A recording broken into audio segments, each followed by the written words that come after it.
तो पिछले क्लास में हम लोगों ने YDSC देखा था, यंग्स डबल स्लिट एक्सपेरिमेंट। अब थोड़ा सा इसमें एक छोटी सी बात है, इस चीज को भी आप ध्यान दे लीजिएगा, बहुत जरूरी है। देखिए, जैसा कि हमने पढ़ा है कि in Young's double slit experiment के अंदर ये दो स्लिट थे S1 एंड S2, इनके बीच की दूरी को क्या बोलते हैं? Small D. और स्लिट और स्क्रीन के बीच की दूरी को क्या बोलते हैं? Capital D. बीचों बीच में कौन सा फ्रिंज बनता है? ब्राइट फ्रिंज बनता है।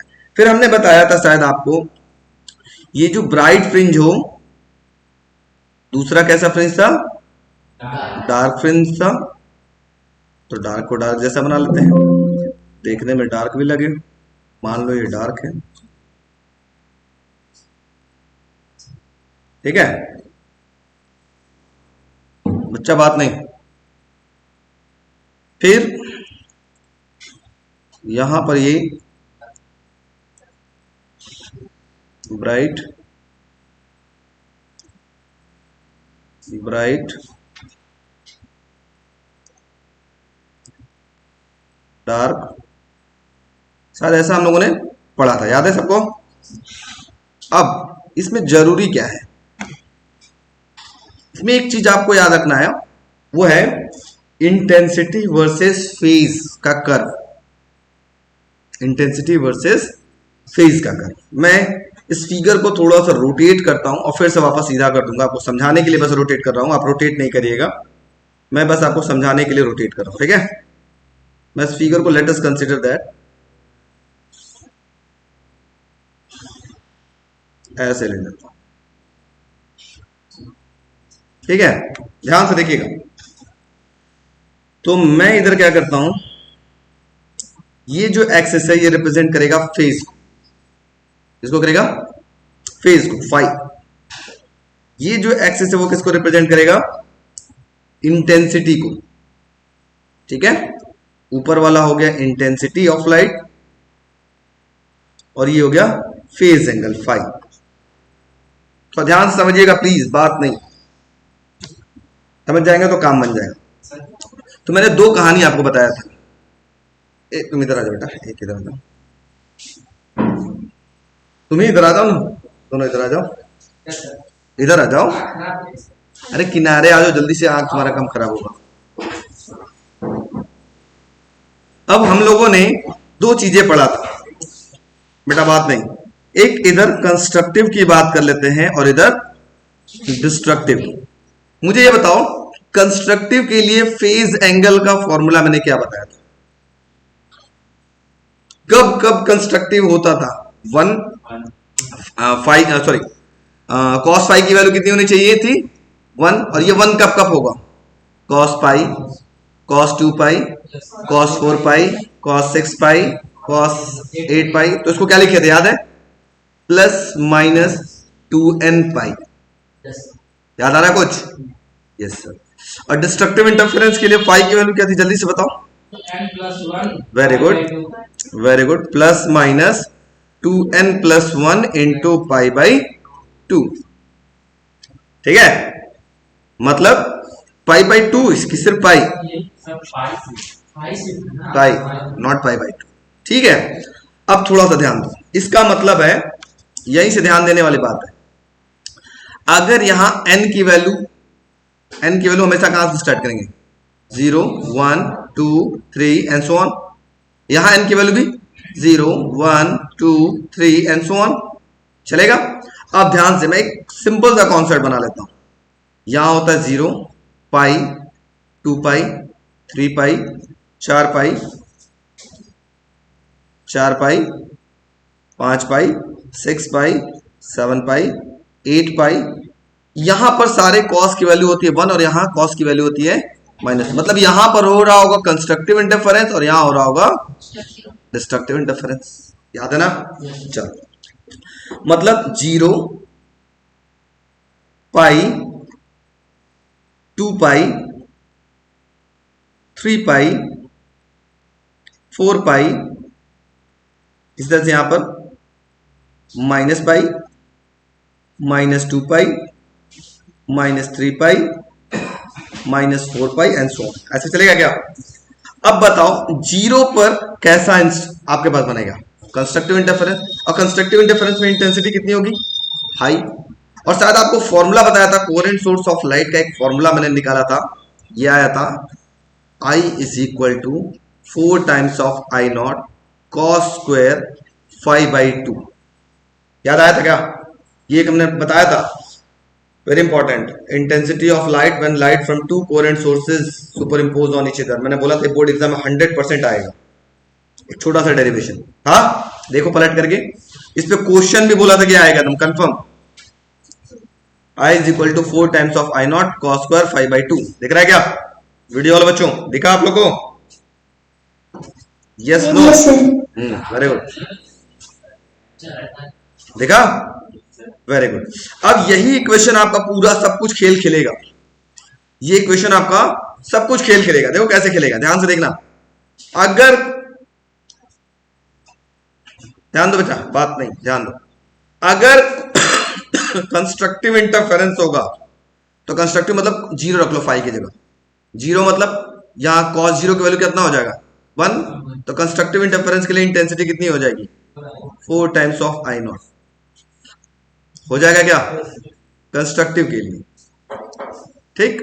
डिस्ट्रक्टिव के लिए कितना होगा थोड़ा देखो, अब इसकी जगह पाई रख दो, डिस्ट्रक्टिव में पाई रखो तो ये हो जाएगा पाई/2, पाई/2 मतलब cos 90, cos 90 की वैल्यू क्या होगी cos 90 जीरो, इंटेंसिटी कितनी हो जाएगी जीरो, मतलब डिस्ट्रक्टिव के लिए इंटेंसिटी हो जाएगी जीरो। बात समझ में आ गई, बहुत अच्छा। मतलब मैक्सिमम इंटेंसिटी होगी 4 टाइम्स ऑफ आई नॉट, और मिनिमम कब होगी जीरो। अब ध्यान से देखो, जीरो जीरो पर कंस्ट्रक्टिव हो रहा है या डिस्ट्रक्टिव, कंस्ट्रक्टिव, तो इंटेंसिटी कितनी होगी 4 टाइम्स ऑफ आई नॉट, मतलब 0 डिग्री पर ये आपके पास ग्राफ यहां होगा, यहां पर पाई, पाई का मतलब डिस्ट्रक्टिव, और डिस्ट्रक्टिव इंटेंसिटी कितनी होगी जीरो, पाई पर इंटेंसिटी होगी जीरो। 2 पाई पर कंस्ट्रक्टिव है, कंस्ट्रक्टिव पर इंटेंसिटी कितनी होगी 4 टाइम्स ऑफ आई नॉट, मतलब ये 2 पाई यहां है 4 टाइम्स यहां है, ये यहां पर लाकर कैसे ऐसे, बात समझ में आ रही है। 3 पाई बताओ डिस्ट्रक्टिव हुआ, और डिस्ट्रक्टिव में इंटेंसिटी जीरो, 3 पाई पे जीरो। 4 पाई क्या है कंस्ट्रक्टिव इंटरफेरेंस, और constructive intensity 4 times of I not. बात समझ में आ रही है क्या, यस नो। इसी तरह से इधर भी आ जाएगा, ठीक है, यहां माइनस भी लगा सकते हो तुम, ठीक है। तो कॉस पाई पे कितनी होगी, माइनस पाई पे कितनी होगी डिस्ट्रक्टिव, डिस्ट्रक्टिव पे इंटेंसिटी जीरो, माइनस पाई पे जीरो, -2 पाई पर कंस्ट्रक्टिव, और कंस्ट्रक्टिव पे इंटेंसिटी कैसी होगी 4 टाइम्स ऑफ आई नॉट। फिर -3 पाई पे फिर क्या होगी, कितना होगी डिस्ट्रक्टिव, और डिस्ट्रक्टिव का मतलब जीरो। इससे हमें ये दिखाई दिया कि जो इंटेंसिटी है वो हमेशा कैसा रह रहा है, रिमेन्स कांस्टेंट। इंटेंसिटी है हमेशा क्या रह रहा है कांस्टेंट, मतलब during the interference of light intensity of light remains constant, intensity बढ़ता घटता नहीं है, समझ में आया। तो ये कर्व आपके पास आता है, इंटेंसिटी वर्सेस फेज का कर्व बनाइए फॉर इंटरफेरेंस। इंटरफेरेंस में ऐसा कर्व होगा, अभी जब हम लोग थोड़ी देर बाद डिफ्रेक्शन पढ़ेंगे तो डिफ्रेक्शन में यही कर्व ऐसा हो जाएगा, तो मैं अभी दिखाऊंगा क्यों ऐसा होगा, वो भी बताऊंगा आपको। डिफ्रेक्शन में ये कर्व ऐसा हो जाता है, पहला वाला तो खूब बड़ा होगा, फिर छोटा होगा, फिर और छोटा होगा, फिर और छोटा होगा, ऐसे, फिर इधर भी छोटा होगा और छोटा ऐसे। लेकिन इंटेंसिटी में ये क्या है, देखो इंटेंसिटी इंटरफेरेंस में क्या है, बात समझ आ गई।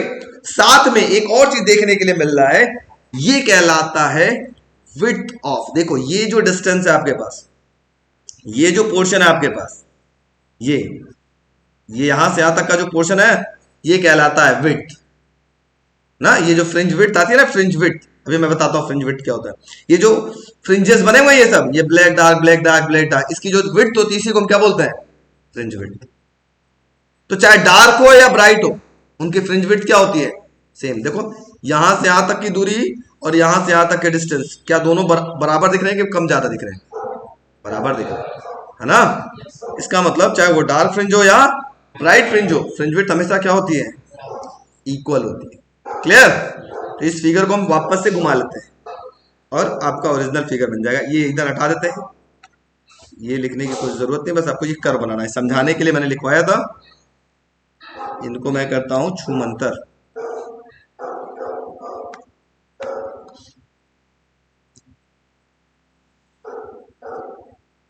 ठीक है, अब इनको मैं घुमा लेता हूं, सीधा कर लेता हूं।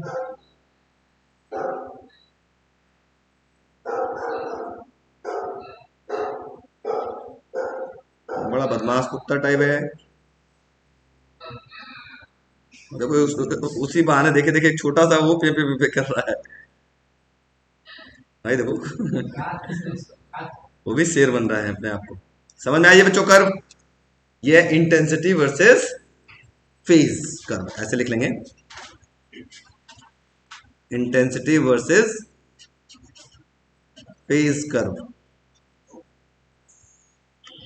बना लो फटाफट, झटपट ड्रॉ कर लो। वीडियो वालों आवाज आ रही है क्या? तो बता सकता है वीडियो वाले बच्चों? Next heading fringe width. इस पे क्वेश्चन कंफर्म आता है फ्रिंज विड्थ पे बीटा निकालने के लिए।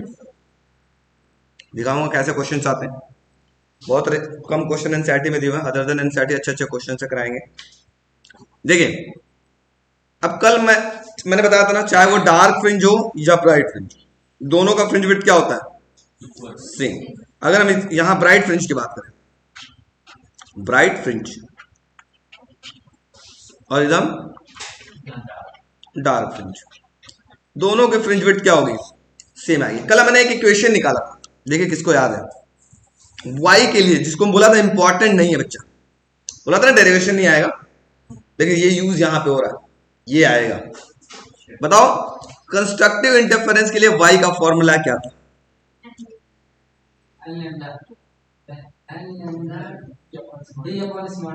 n lambda capital D by D, यही था क्या? और डार्क फ्रिंज के लिए क्या आया था जल्दी बताओ? y की value 2n+1, very good, 2n+1 lambda D by 2d, ये था क्या? अब जो फ्रिंज विड्थ होता है ये होता है बीटा इज इक्वल टू होता है बच्चों y2 माइनस y1। सेकेंड वाले पोजीशन में से पहला वाला पोजीशन जब माइनस करोगे तो इनके बीच का विड्थ क्या होगा पता चल जाएगा ना, कितना विड्थ है। तो y2 माइनस y1 निकालेंगे तो फ्रिंज विड्थ की वैल्यू निकल जाएगी। मतलब एक बार n की जगह 2 रखेंगे, एक बार n की जगह 1 रखेंगे, तो आपके पास फ्रिंज विड्थ निकल जाएगा। जैसे देखो यहाँ पर beta is equal to y2 रखोगे तो क्या मिलेगा? 2 lambda D by D, n की जगह ये 2 का मतलब होता है n की जगह पुट करना है, माइनस अब n की जगह अगर 1 पुट करोगे तो क्या मिलेगा? Lambda D by D. तो बीटा की वैल्यू क्या आ गई? फ्रिंज विड्थ की वैल्यू क्या आ गई जल्दी बताओ? Very good, beta is equal to आ गया आपके पास lambda D by D. This is called your fringe width bright fringe के लिए। किसके लिए? ब्राइट के लिए। अगर डार्क के लिए निकालना है ये भी निकाल सकते हो, देखो कैसे। ये होगा वही बीटा इज इक्वल टू होगा y2 माइनस y1, फॉर्मूला वही है। तो बीटा इज इक्वल टू 2 रखो पहले यहां पर, तो 2 रखोगे तो कितना हो जाएगा? 2 2 जा 4 प्लस 1 क्या हो जाएगा? 5 lambda D by 2d minus अब 1 रखो, 1 रखोगे तो कितना मिल जाएगा? 2 1 जा 2 plus 1 3 lambda D by 2d। 5 lambda D by 2d में से 3 lambda D by 2d minus होगा तो कितना होगा? बीटा की वैल्यू जल्दी बोलो। 2 लैम्डा डी बाई 2d, 2 से 2 क्या होगा? कैंसिल, बीटा की वैल्यू क्या आ गया? Lambda D by D. इसका मतलब देखो चाहे वो ब्राइट फ्रिंज हो या डार्क फ्रिंज हो, दोनों का फ्रिंज विड्थ क्या होता है? सेम होता है। बात समझ में आ गई? नोट कर लो, very important mark. Next heading sustained interference.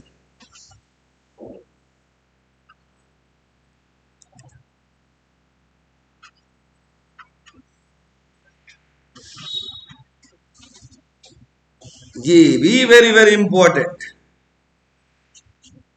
ये भी इंपॉर्टेंट, 1 नंबर 2 नंबर में पूछा जा सकता है। अभी हमने पढ़ा था, शायद याद दिला दूं आप लोग को, बताओ बीचों बीच में कैसा फ्रिंज बनता था? सबको पता है कब बनता था? पहला कहानी, जब यहां जो सोर्स हो वो कैसा हो? Monochromatic coherent source of light, है ना? तब बनता था। मतलब position of bright and dark fringe remains fix था स्क्रीन, कि भाई बीचों बीच ब्राइट बनेगा, फिर उसके बाद डार्क, फिर ब्राइट, फिर डार्क, तो उसी तरह नीचे भी ब्राइट है तो फिर डार्क, फिर bright, dark. If the position of bright and dark fringe remains fixed on the screen, then this type of interference is known as sustained interference. ठीक है, अगर स्क्रीन पे पोजीशन फिक्स हो जाए, कहां ब्राइट बनेगा कहां पर डार्क बनेगा, तो उस ऐसे इंटरफेरेंस को हम क्या बोलते हैं? Sustained interference. ये कब कब होता है? पहला, यहां जो सोर्स ऑफ लाइट यूज हो वो क्या हो? मोनोक्रोमेटिक सोर्स ऑफ लाइट हो. मोनोक्रोमेटिक मतलब सिंगल कलर का लाइट हो. कोहेरेंट सोर्स ऑफ लाइट हो, monochromatic coherent source of light हो. ठीक है.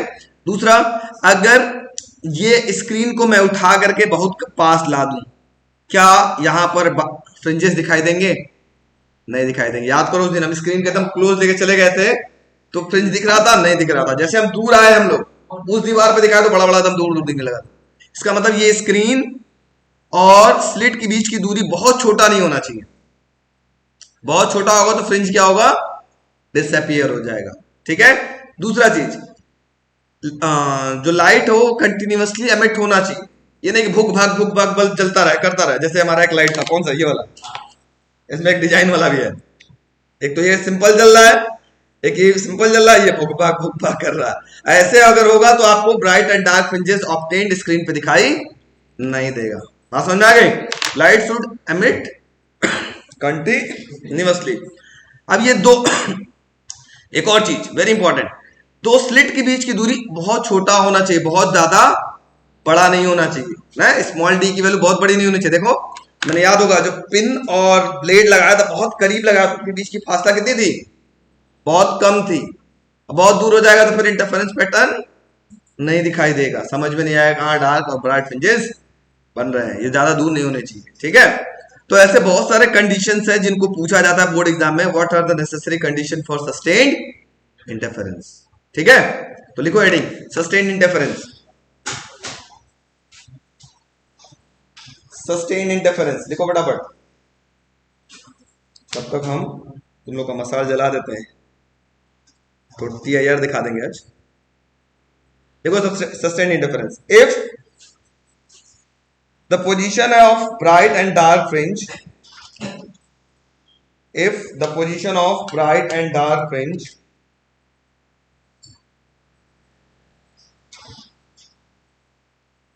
if the position of bright and dark fringe remains fixed on the screen, remains fixed on the screen, then this type of interference, then this type of interference is known as, then this type of interference is known as sustained interference. Sustained interference. नीचे एक heading लिख लीजिएगा, condition for sustained interference. Conditions for sustained interference of light. Condition for sustained interference of light.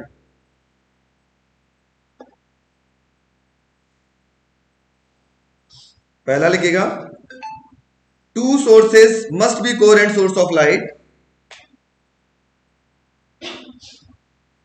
Two sources must be coherent source of light. Second point, two sources of light, two sources of light should emit light waves continuously,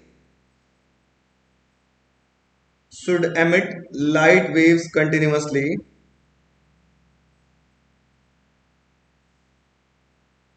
Third point, two sources of light, two coherent sources of light, ऐसे लिखो, two coherent sources of light should be very close to each other, should be very close to each other.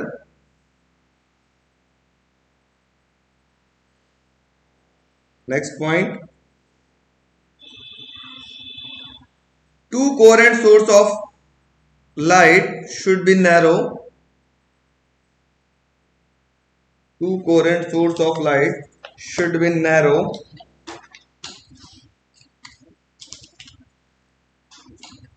should be narrow मतलब वो जो slit होना चाहिए ना बहुत पतला होना चाहिए, नहीं कि बहुत बड़ा बड़ा मोटा मोटा विंडो खुला हो कॉक इंटरफेरेंस हो, ऐसा नहीं होगा. Next, the light should be monochromatic, the light should be monochromatic,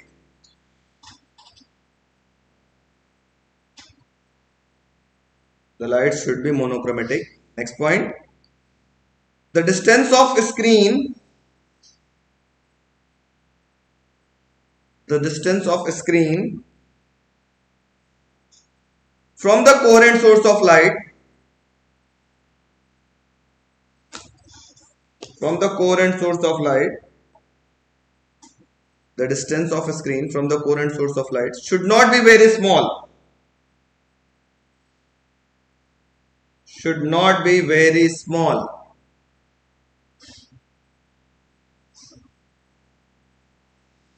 should not be very small. ठीक है, ये कुछ नेसेसरी कंडीशंस थे जिनको आपको याद रखना. ठीक है.